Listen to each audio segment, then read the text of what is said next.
mindfulness. Well wishes from the wishing well.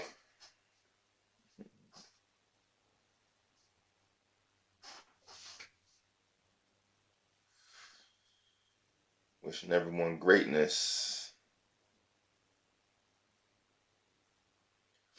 I'll do this video on astral projection real quick. Let the room fill up a little bit more first though.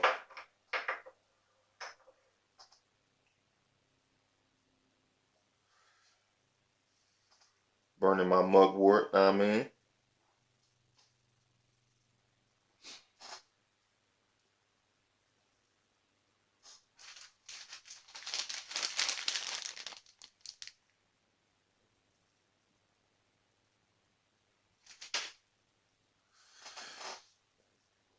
They used to call it, probably still do, the generic term for smoking mugwort is they call it a witch's cigarette.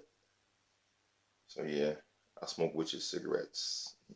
Fun fact about me, something you probably never knew.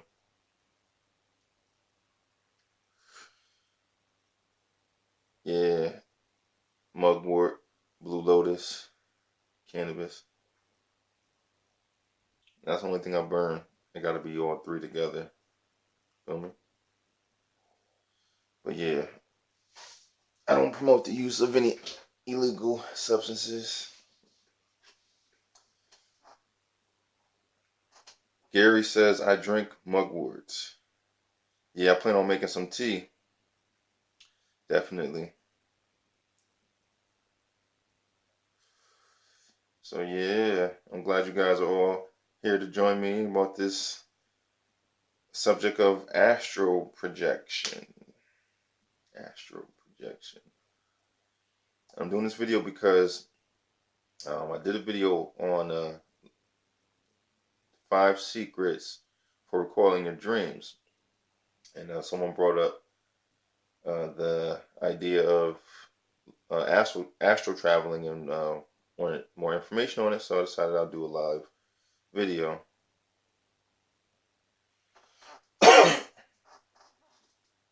So astral projection.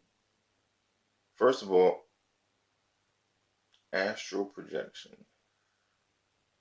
to simplify what it means, is simply to project astrally,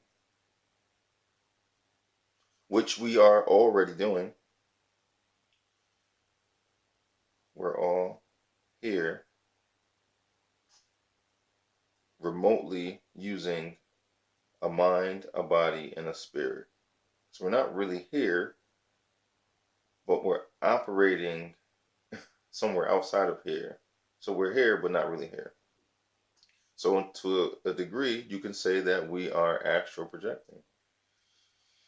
Yet, for the sake of those of you who are wondering how to actually, from this point, from this physical point, again to the cosmos, how do you do it? What would you need? Well, I always suggest that first you get familiar with dreams, recalling your dreams, becoming lucid in your dreams, and documenting your dreams. Just be familiar with your dreams first of all. Once you become lucid, and once you get the lucidity down, I feel as though astral projecting will be much easier.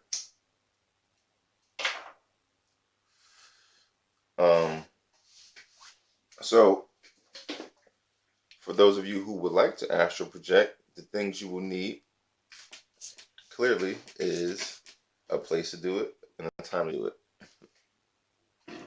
My suggestion is that for lucid dreaming or for astral projection or for vivid dreaming, period, it's best to do it in the daytime, in the afternoon.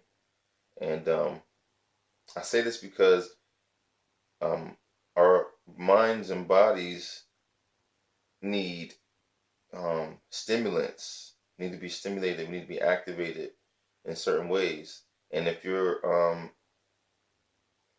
if you have certain habits, which we all do, your body and mind become accustomed to that. So it's kind of hard to do new things. So, for example, going to bed every day at the same time, in the same bed, doing the same thing, it won't necessarily guarantee you to trigger anything to help you recall your dreams. You have to do some things a bit different. So it's always suggested that you may want to, for one, like I said, take a nap in the daytime, because that's something different that your mind and body's not used to. And also, the sun helps to activate the melanin that in the DMT for you to have these visions and for you to have dream recall, or just at least um, vivid dreams. May not become lucid, but you'll definitely have a better chance of recalling. So that's another secret. If you want to add that to the 5 that I did a video on, take a nap in the daytime. All right. And so now to the point of astral projection, you want to lie on your back. You want your spine to remain straight. Okay. Um,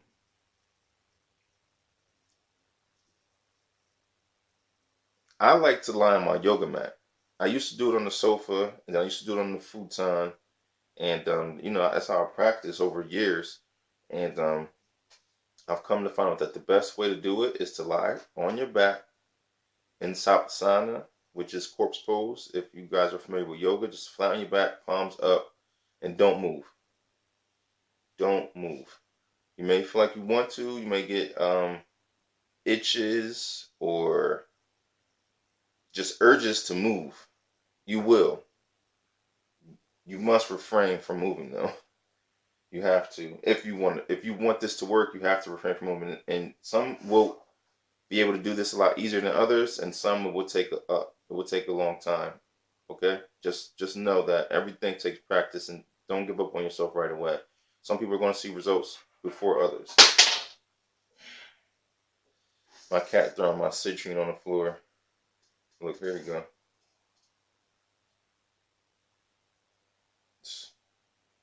Anyhow, so like I was saying, lie flat on your back and don't move.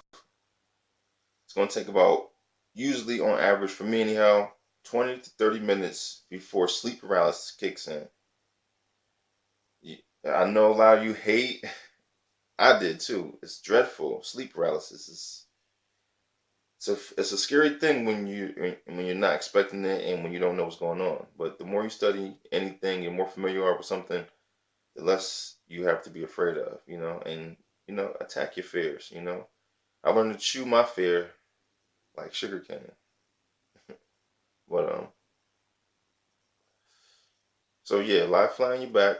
Don't move. 20, 30 minutes later, it may take a little longer, depending on if you've been twitching and moving, and you know you don't want to move at all. It's going to take a minute though. So 20, 30 minutes, sleep paralysis kick in. Romeo, peace, peace, peace. This is mugwort. Mugwort's a witch's cigarette. Mugwort, blue lotus, cannabis. Um. So anyway, like I was saying, lie flat on your back. Don't move. You're gonna feel the urge to resist. If you do happen to, mess up, which you may, just go back. It will reset though. You have to have 20 to 30 minutes of. You can't go to. Don't let yourself fall into dream time. Stay awake. Yet you want your body to turn off. You want to keep your awareness. That's what the trick is. So resist the temptation to scratch your itches or to adjust yourself for comfortability. If you really want to do this, you're going to have to focus. So 30 minutes go by, and what happened for me was I lost the sense of my body. I couldn't feel um, the weight of my body, so to say. I couldn't feel, I didn't have the heaviness anymore. And I felt like I was floating, Yeah, I didn't really think of that yet. I immediately just think of the fact that I was not as heavy as I just was a moment ago, and I get a ringing in both of my ears, really high pitched ringing, and it's alarming. And I'm like, whoa, what in the heck is going on? And I'm like, it's ringing really, really crazy. And I open my eyes, or I think I opened my eyes. Yeah, I was able to see everything in front of me, in the room that I was in, yet I couldn't move. I was in sleep paralysis, and this is how this is how I know that I was ready to leave my body. So this is an exercise that I did, and once you leave your body, whoever has not left their body, especially sometimes it happens on accident, it changes your life.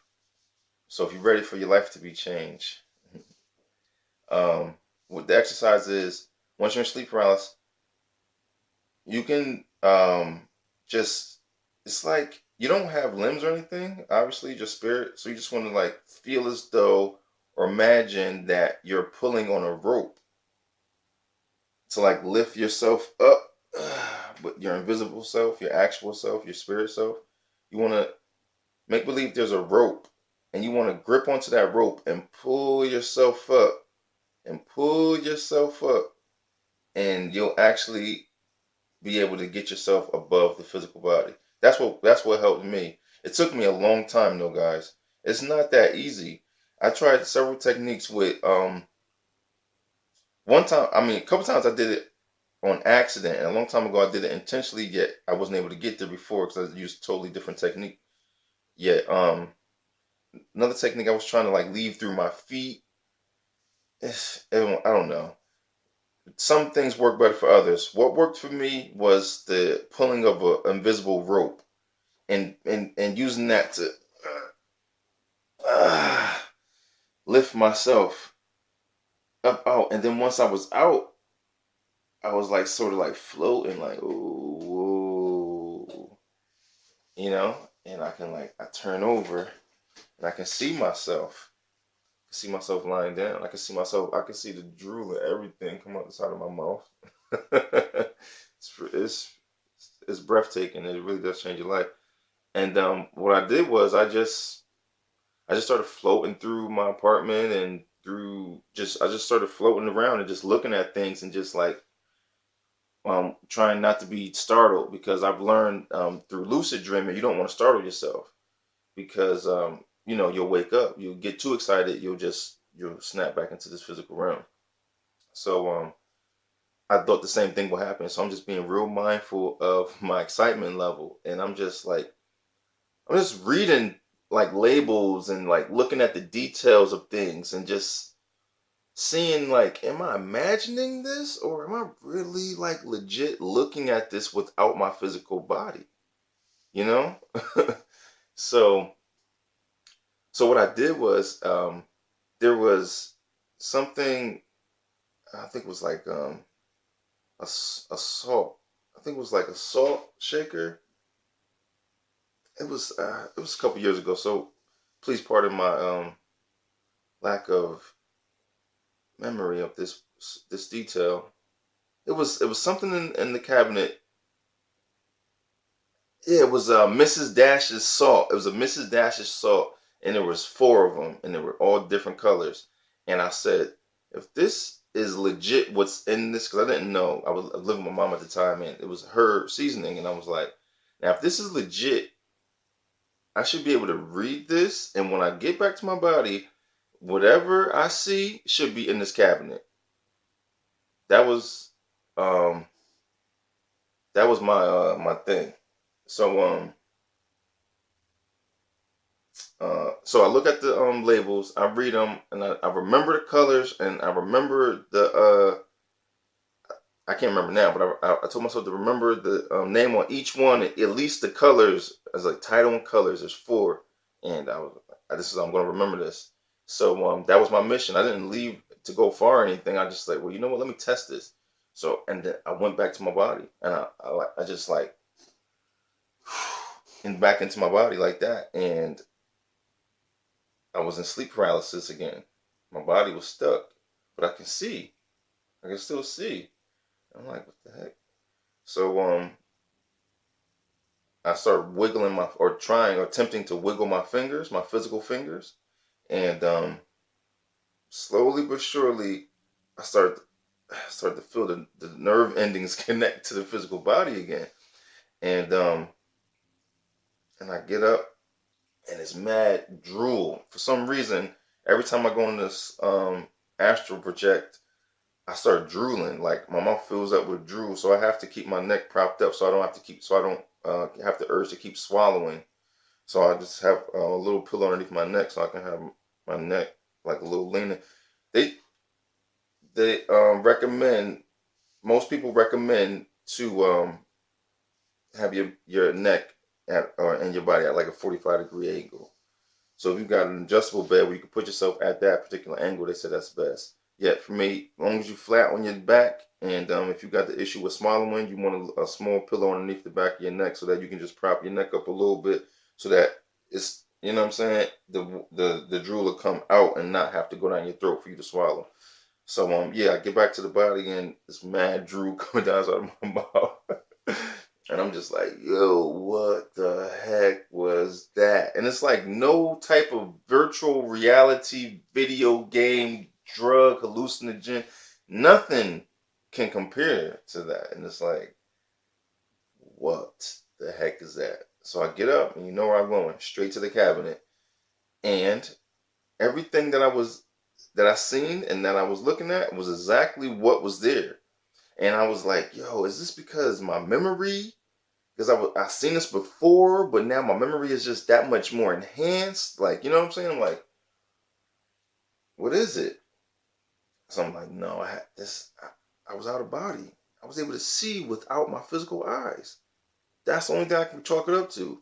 And yo, ever since then, I felt accomplished because I've always been very interested in dreams, dream lucidity, dream recall, ever since very young, ever since as far back as I can remember.